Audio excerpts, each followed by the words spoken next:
Hi, I'm Barry Kislowitz, and welcome to another episode of our 15-minute podcast, Leadership Lenses.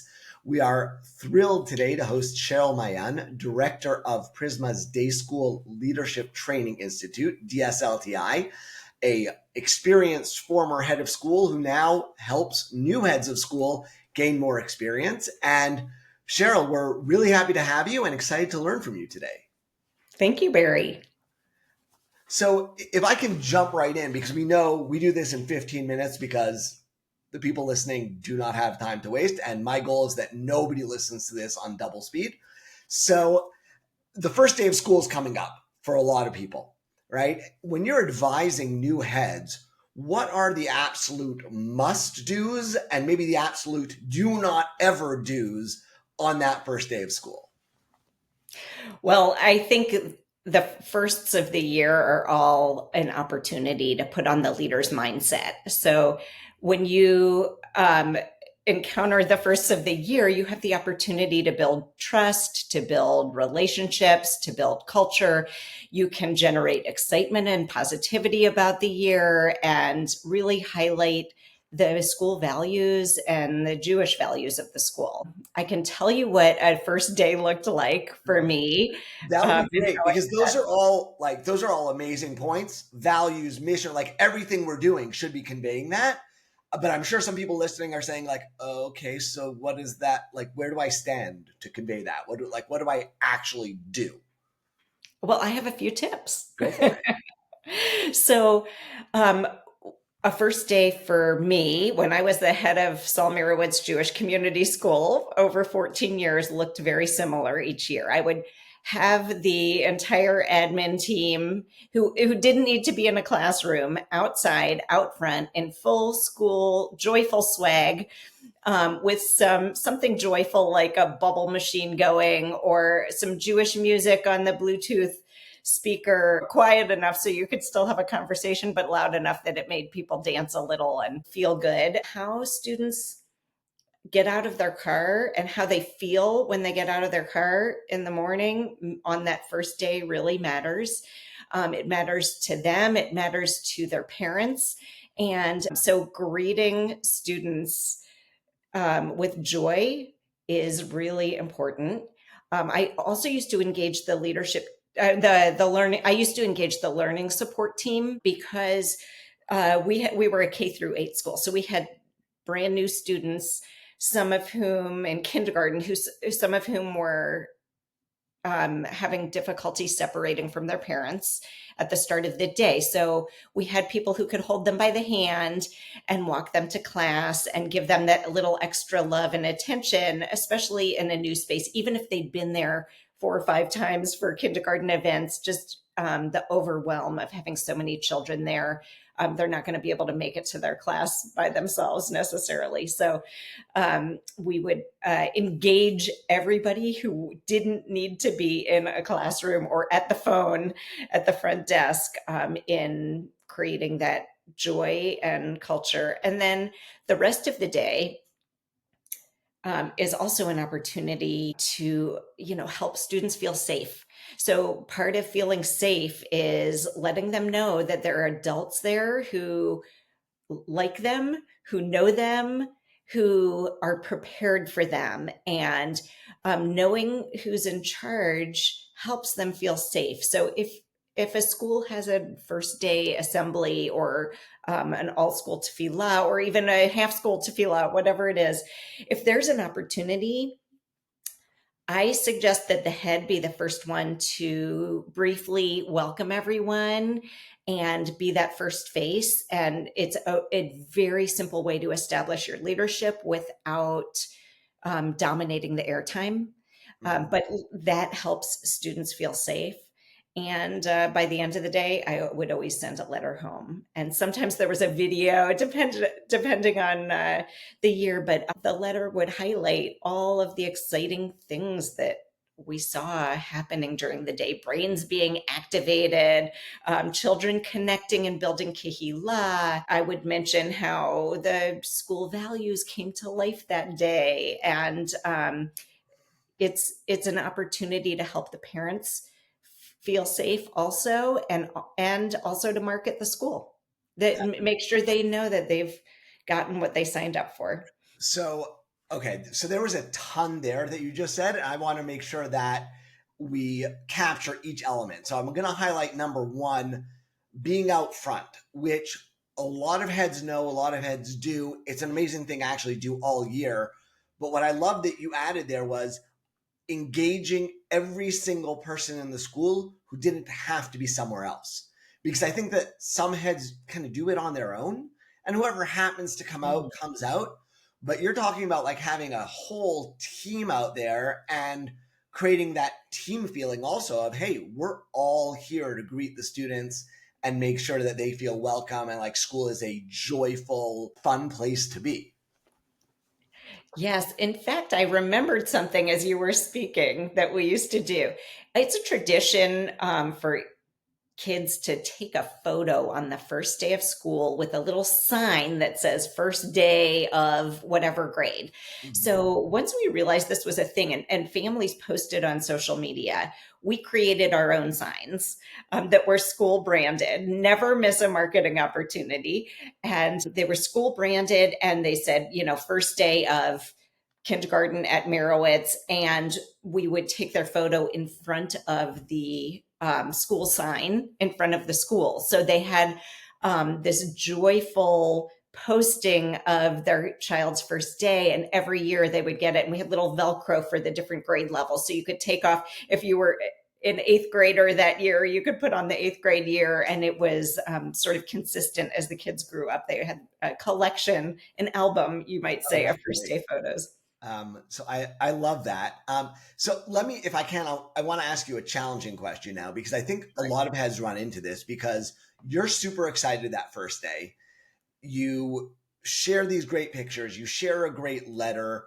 Mhm. I know that a lot of heads who are doing that also feel like I'm not sure if the parents are going to believe me because like I'm so pumped up and I love this place. And this is an issue sometimes throughout the year, but especially on that first day of like, how do I communicate in a way that highlights what we're doing while still ensuring that people see me as authentic? Wow, that's a great question. I think that you, I never had trouble being authentic when I wasn't, because I took the time throughout the first day to see what was happening. And I could see that the school values were coming to life. By stating it in a letter, it highlights it and reinforces that bit of the school culture for everybody, for the faculty, for the parents, and for the students as well. So I think there is a piece of joyfulness on the first day that I used to joke around, that the big challenge was being peppy and delightful every day, no matter what mood you're in at the start of the day. And you don't always feel it. Sometimes you had a rough night, and you were up late at a board meeting or whatever. And you show up at school and you have to be peppy and delightful. And the truth is, I would joke about it, but I would find that children could always find that nugget of joy in me and bring it out and help me surface it for myself. So it wasn't always that much of a challenge. Got it. So I love what you're sharing here. And I would encapsulate the first part of what you were saying as like, there's a fundamental difference between a photo op and authentically being there for kids and capturing it. And I think Mm, parents and everyone else getting your school's communication gets that. They may not be able to express it, but they know if you're there caring and you're not as the head at the center of all these communications. And what you keep saying is the school's values, the school's mission, that's always at the center. And all we're doing in the communication is kind of opening a window to what's already going on, which I love. I also love the challenge of every day being peppy. So as a head of school in Cleveland, I was by the front door every day, lots of days in freezing cold and snow and rain. And so I had two tricks for being like smiley and peppy in the morning. One was a really large cup of coffee that I had in my hand every day the moment I walked into school. Even if I was wearing gloves, there was a cup of coffee there. And two was like you said, just the kids. Like when the kids walk in and they're smiling, or even if there's like a little issue.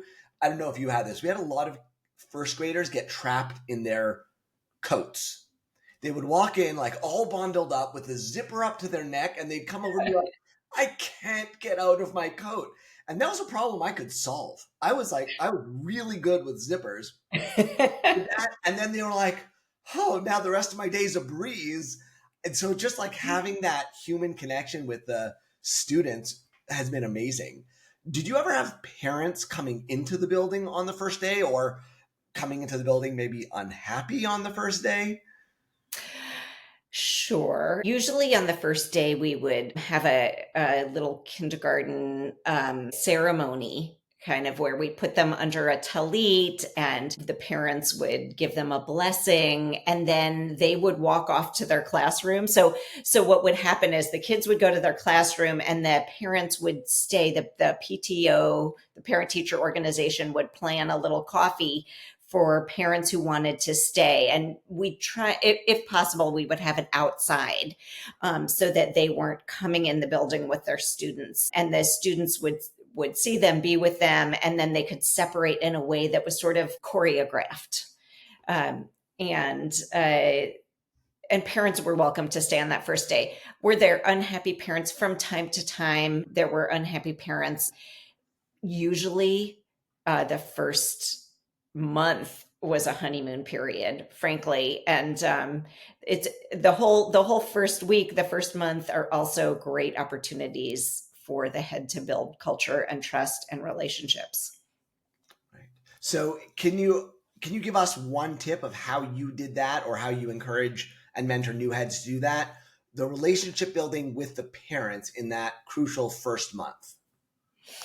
Well, I think being present is really critical. So building relationships with parents has to do with being there. And so when are the times that the parents are present? It's at the start of the day and at the end of the day.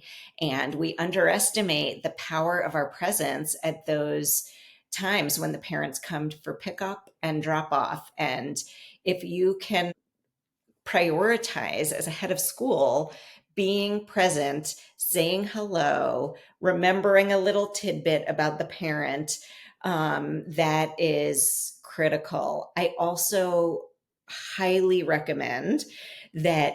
And my admissions and marketing director would put it on my calendar that within the first month of school, I had to call every new family in the school just to check in, Right. even if I was leaving a voicemail to let them know that I was uh, carving out time for them, and prioritizing them, meant a lot for them. And it's a wonderful opportunity that really sets that relationship for the rest of the year. They feel valued. And that first week is also a great opportunity to build relationships with the faculty.